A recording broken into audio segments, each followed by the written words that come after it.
Oi, pessoal. Como esse curso aqui é sobre computação científica, né, algo que a gente vai usar o tempo todo, certo? É álgebra linear, numérica, né? Como resolver um sistema linear e coisas do tipo. Então, esse último screencast aqui da introdução à programação em Julia, eu vou falar um pouco sobre esses recursos aqui na linguagem Julia.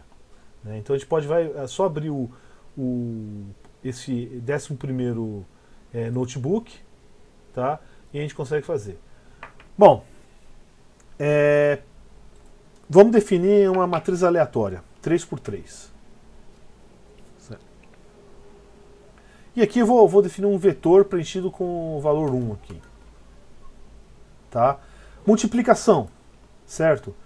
Ao contrário de várias linguagens, né, esse tipo de operação, multiplicação, coisa assim, em Julia ele tenta seguir um pouco o padrão. Então, se você tem uma matriz e um vetor, a multiplicação vai ser multiplicação matriz vetor, tá?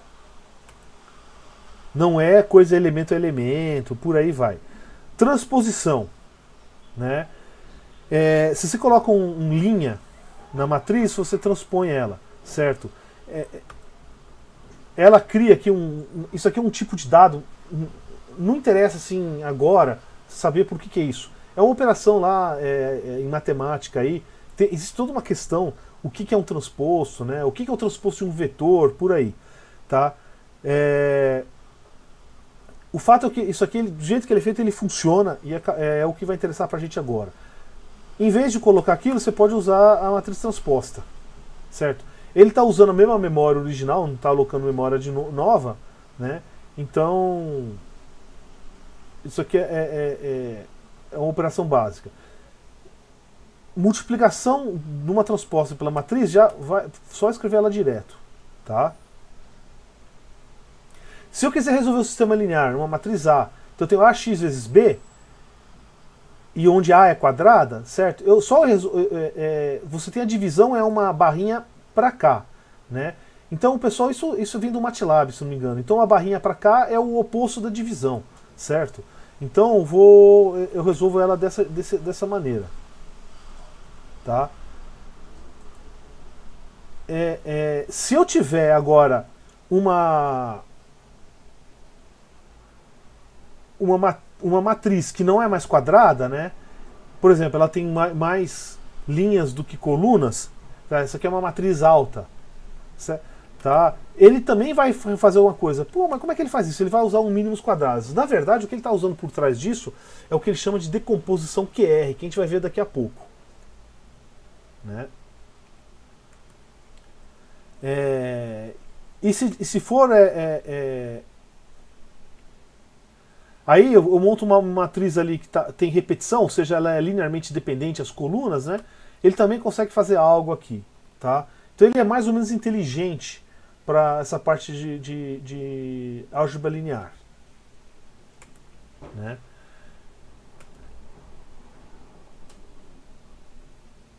Então, aí tem outras coisas, por exemplo, um problema subdeterminado, ou seja, eu tenho menos linhas do que colunas, tá? Ele também consegue arranjar uma solução.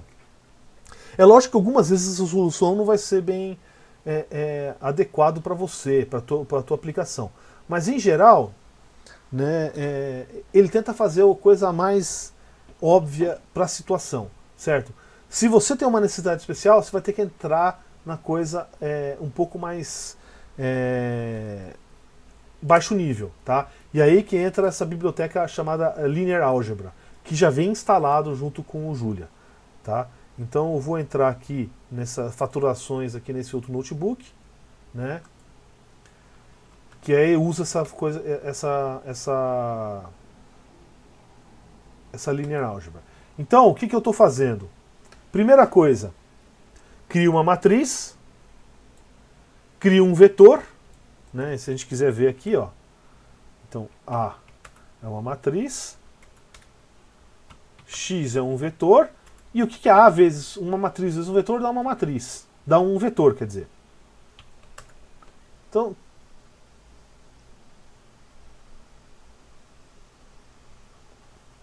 tá? Bom, a primeira coisa que eu vou fazer aqui é fazer uma decomposição LU. Certo? Essa decomposição LU é o método básico para resolver sistemas lineares, né, não muito grandes, aí quando eu tô falando muito grande é da ordem de 1000 para cima, e de matrizes cheias, tá? Então o que você vai fazer é o seguinte, você vai pegar a tua matriz A, vai decompor ela, né, como uma matriz triangular inferior, L de lower, né, e uma matriz vezes uma matriz triangular de upper. Tá? No fundo, isso aqui é uma aplicação inteligente do famoso método de Gauss para resolver sistemas lineares. Esse P é simplesmente uma matriz de permutação. Imagina que você tem na diagonal um zero. O zero vai atrapalhar tudo. Então você permuta as colunas e linhas para conseguir ter um melhor comportamento. Né? Então, por exemplo, quando eu faço isso aí, ó, tá aqui. Então eu peguei o LU de A, certo? Ele retornou um objeto tipo LU, tá? Que tem um fator L, que é uma matriz inferior, e uma matriz superior. Tá? Pô, mas por que você faz isso? Qual que é a vantagem?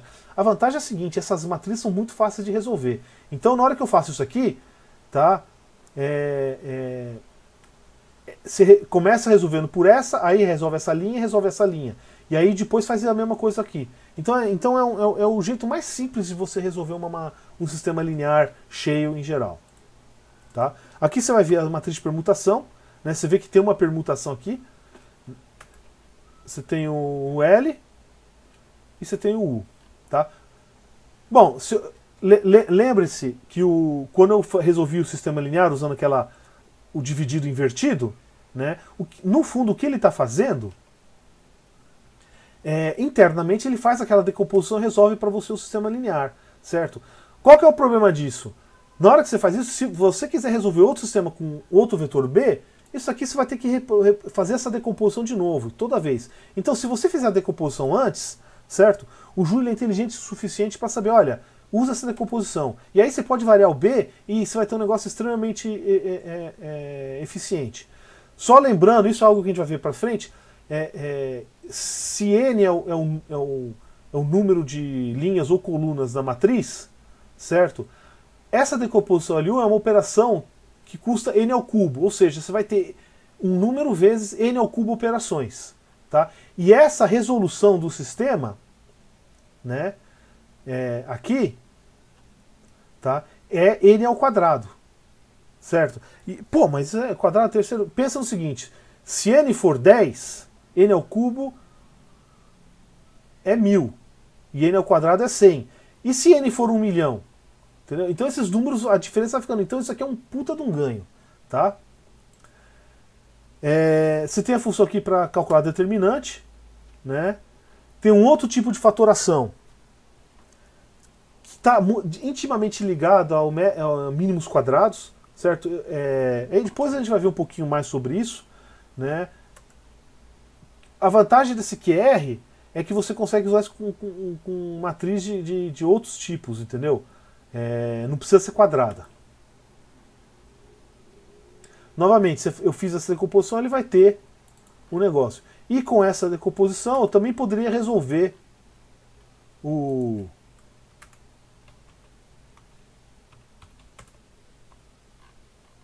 que é o resultado que a gente teve antes, tá? Vamos criar agora uma matriz simétrica, né? E aí achar os autovetores e autovalores, certo? Então isso aqui vão dar esses três valores e tem esses três autovetores, tá? Novamente você pode pegar os valores e os vetores, tá? Cada coluna aqui é um vetor, né? O que ele está fazendo é esse tipo de fatoração. Né? Se eu pegar o inverso disso aqui, multiplicar pela matriz original, tá? Você vê que ele dá uma matriz unitária. É lógico, por erro de ponto flutuante, tá vendo? Os elementos fora diagonais não são exatamente zero, tá? Mas isso é limitação de ponto flutuante, certo?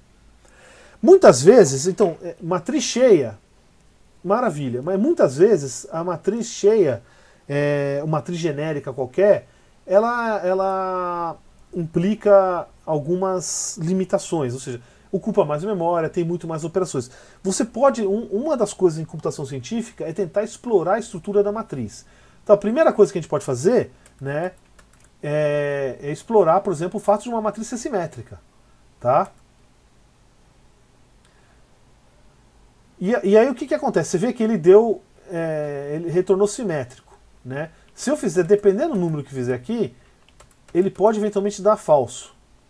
Por quê? Porque é por erros de ponto flutuante. Então, por exemplo, se eu pegar aqui e somar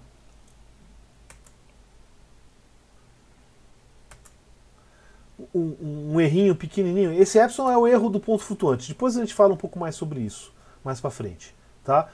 Então, assim, muitas vezes você tem que impor essa condição. Então, quando é que pode acontecer isso? Por exemplo, você pega de uma tabela lá num livro uns termos. Então, aí a matriz ela não é exatamente simétrica. Tá? Ou você fez alguma operação complicada. Então, você vai ter que avisar ela. Então, por exemplo, essa função simétrica, ele vai criar um objeto, certo? Que já fala, olha, essa matriz é simétrica. Tá? Então, não se preocupe. Né? Ele vai, vocês vão ver aqui, ó, a diferença de tempo. Então vamos medir aqui o tempo, aí vals. Repara, 1 segundo. Né? Você vê que tudo bem que mais de 10 vezes mais lento, tá? E se eu usar ela a explícita, opa, já voltou para a coisa original, independente do erro, tá? Então essa é uma grande vantagem disso aí. Existem outros tipos de matrizes, certo? Então, por exemplo, com alguns problemas, né, você chega numa matriz tridiagonal, tá? Que é o quê? Você tem uma diagonal e a diagonal acima dela e abaixo dela, certo? Então, existe uma estrutura de dados para isso, tá? Qual que é a vantagem? Resolver essa matriz aqui, lembra que eu falei que a decomposição LU é da ordem n ao cubo? Ou seja, se você duplica o tamanho da matriz, o custo computacional aumenta 8 vezes. Aqui, ele é da ordem n, ou seja, se eu dobro o tamanho da matriz, a matriz fica 2 vezes mais cara. A operação fica 2 vezes mais cara. Existem outros, tá? Várias outras. Então, por exemplo, um que a gente vai usar bastante é matriz em banda. Né? Ou seja, são várias diagonais que estão perto da diagonal central que estão diferente de zero. O resto é tudo zero. Esses também vão ter um fator de ordem n. Né? É lógico que o multiplicador no n é bem maior, mas isso aí funciona bem assim. Tá? Isso é um recurso importantíssimo quando a gente fala, principalmente quando está falando de problemas grandes. Tá? A álgebra linear aqui no Julia, né? Ou seja, assim, a regra básica é a seguinte: se você está trabalhando com um problema numérico e tem matrizes cheias por aí, você usa uma biblioteca chamada BLAS e LAPACK. Tá?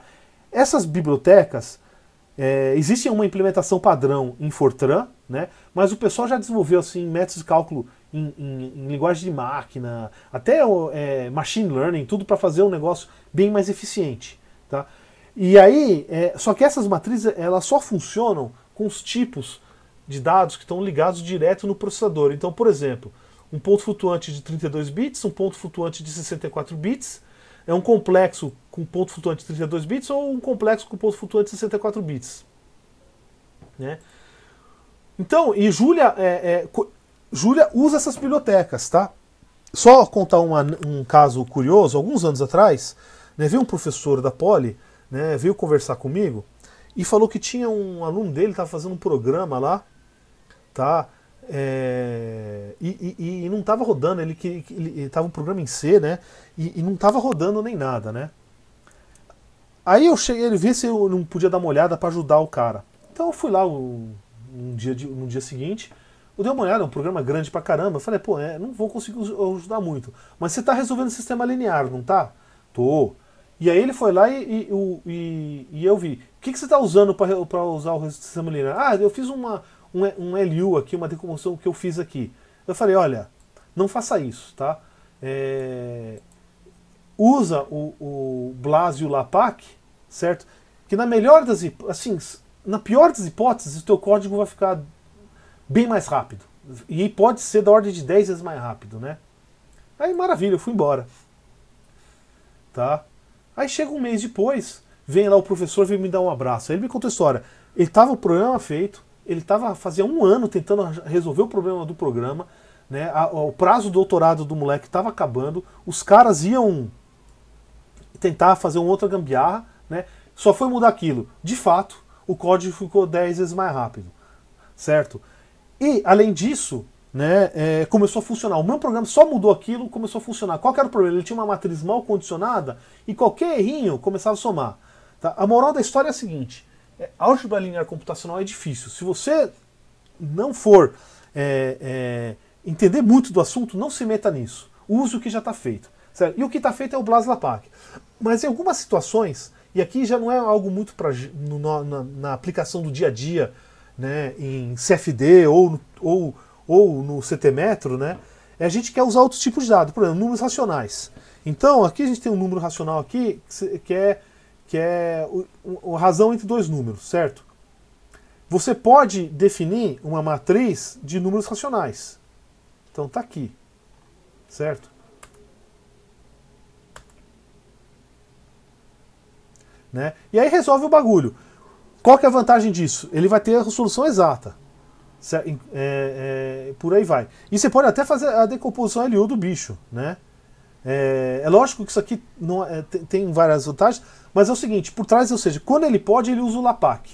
Se ele não puder, ele tem uma implementação padrão, né, em Julia. E aí ele usa todos aqueles recursos da linguagem Julia, que é os multiple dispatch, e essa programação genérica, que eu mostrei no outro screencast sobre o despacho múltiplo, para fazer essa operação aqui usando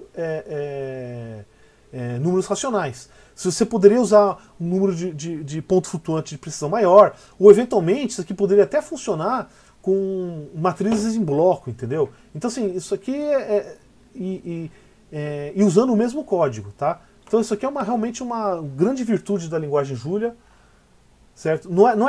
Veja, MATLAB tem isso, matemática tem isso, Python tem isso. Não é o fato de ter, é que você pode programar isso mais ou menos acessivelmente.